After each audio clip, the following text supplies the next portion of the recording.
성령님을 잘 느끼지 못하고 살아간다라고 할 때 그것은 성령을 실제로 경험하지 못했기 때문일 수도 있지만, 그렇기보다는 오히려 성령님을 경험하는 방식에 대한 매우 제한적인 이해에 영향을 받았기 때문이다. 그렇게 말씀을 드리기를 원해요. 보통 한국 교회에서는 성령의 경험 그러면 대표적으로 방언, 치유, 병나음, 환상 이런 쪽에 좀 다소 자극적인 어떤 경험들로 성령의 경험을 제한시키는 연약함이 있었다고 생각됩니다. 물론 성령님과 더불어서 그런 경험들이 일어납니다. 그렇지만 성령의 임재와 성령의 경험을 그런 방식으로만 제한하는 것은 대단히 위험하다는 것도 말씀을 드립니다.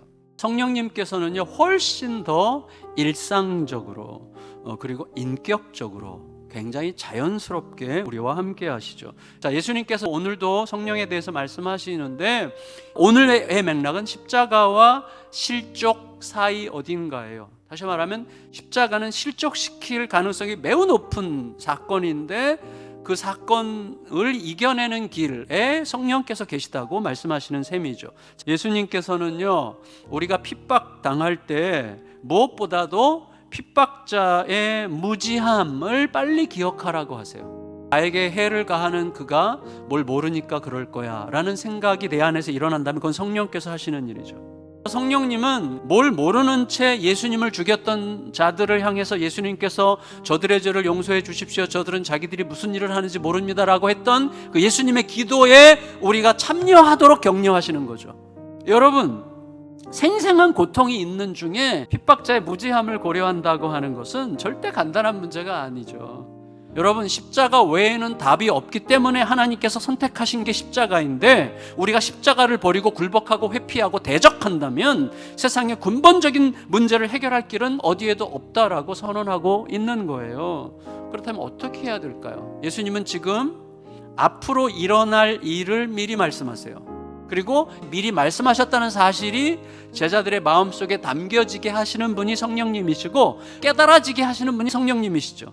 그렇게 되면 어떻게 되죠? 당연히 그 일이 실제로 일어날 때 미리 말씀하셨던 예수님의 오르심이 확인되죠. 그에 따라서 그 말씀의 힘으로 오늘을 살아가도록 하시는 거예요. 물론 여러분, 힘든 일이 올 거라는 말을 미리 들었다고 해서 힘든 일이 왔을 때 덜 힘든 건 아닙니다. 그런데 실제로 그 일이 오면 그 일이 올 거라고 하셨던 그 말씀과 함께 그 말씀하신 분에 대한 기억이 내 안에서 일하기 시작해요. 여러분, 신앙의 여정에서 예수님의 은혜 다음으로 중요한 게 뭐예요? 은혜를 담는 그릇입니다. 은혜가 폭포수처럼 쏟아져도 내 마음을 닫고 있거나 고집과 편견으로 뒤틀려 있으면 삶이 은혜로 변화되는 것은 너무나 먼 이야기입니다. 따라서 지속적으로 그 은혜를 담는 그릇, 곧 내 마음을 살피는 일이 너무나 중요해요. 그러나 내가 너희에게 실상을 말하노니 내가 떠나가는 것이 너희에게 유익이라. 내가 떠나가지 아니하면 보혜사가 너희에게로 오시지 아니할 것이요 가면 내가 그를 너희에게로 보내리니. 몸으로 계시는 예수님이 아니라 영으로 계시는 성령님이어야만 세계 어디에서나 모든 문화적, 물리적, 시공간적 장애를 뛰어넘어서 예수님을 살아낼 수 있는 거예요. 성령님은 철저하게 우리 편 드시는 파라클레토스, 보혜사, 위로자, 격려자, 진리의 영이시죠. 우리가 진리 안에서 행하도록 우리들의 인격과 삶 안으로 들어오십니다. 더 나아가서 우리가 예수님의 사람으로 그 나라에 영원히 이를 때까지 우리들에게 필요한 모든 것들을 친히 생각나게 하시고 가르치시고 깨닫게 하시는 분이시죠. 예수님이 주셨던 말씀들이 생각나게 하시죠. 따라서 우리들은 특정한 어떤 상황에서 상황은 하나도 달라지지 않았지만 길이 확 보이는 그런 상황들을 여러분들이 만났다면 그때 무릎을 탁 치면서 성령님이 임하셔서 내 안에서 일하고 계시는구나 라고 생각해도 되는 거죠. 죄로 물든 우리의 육체는 절대로 생각할 수 없는 것들이죠.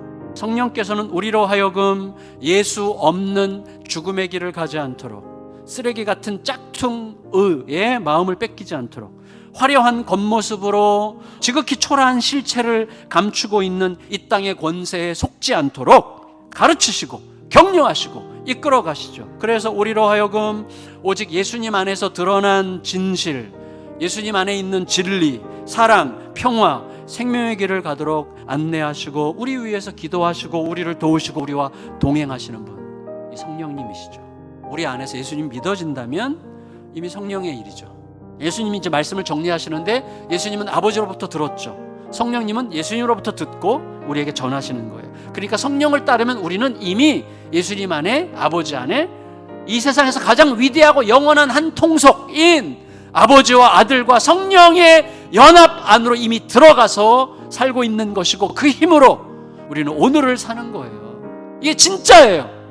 이걸 진실로 누리며 살아가는 성도님들 되시기를 예수님의 이름으로 축원합니다.